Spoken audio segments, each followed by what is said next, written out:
என்னோட பேர் வந்து தீபஜோதி. நான் தமிழ் துறை படிக்கிறேன்.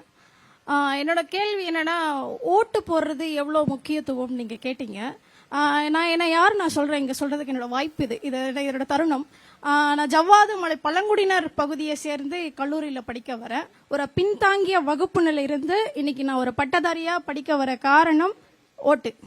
ஏன்னா யார் அரசு என்னென்ன செய்யறாங்களோ அந்த சலுகையில நான் படிக்க வரேன். என் தந்தை வந்து பெரும்பாலும் ஒரு கூத்து வாத்தியார் என்பதால நாடகம் ஆடுவாரு. அவருக்கு பெரிதா இந்த ஓட்டு பத்திலாம் பெருசா புரிதல் இல்லை. கண்ணா இன்னைக்கு ஓட்டு போடுறேன்டா சொல்லி ஓட்டு போட்டு வந்துருவாரு. இப்போ நான் முதல் தலைமுறை என் வீட்டுல பட்டாதாரியா படிக்கும் போது சமத்துவம்னா என்ன, அப்பா யாருக்கு ஓட்டு போட்டா எப்படிப்பா இருக்கும்னு சொல்றேன். இந்த ஜாதி மதம் வேறுபாடு இன்றி இந்த மாதிரி ஓட்டு போடுப்பான்னு நான் அப்பாவுக்கு சொல்லி கொடுத்துருக்கேன். இந்த வருஷம் நான் ஃபர்ஸ்ட் டைம் ஓட்டு போட போறேன். என்னோட கருத்து எப்படின்னா, சமத்துவத்தையும் மதம் வேறுபாடு இல்லாத, பார்ப்பனர் ஆதிக்கம் இல்லாத யார் ஒருவர் கொள்கையை பேசுறாங்களோ அவங்களுக்கு நான் உண்மையா ஓட்டு அளிப்பேன். இதுதான் என்னோட முதல் ஓட்டா இருக்கும். நன்றி. உங்க பேர் என்ன தங்கச்சி?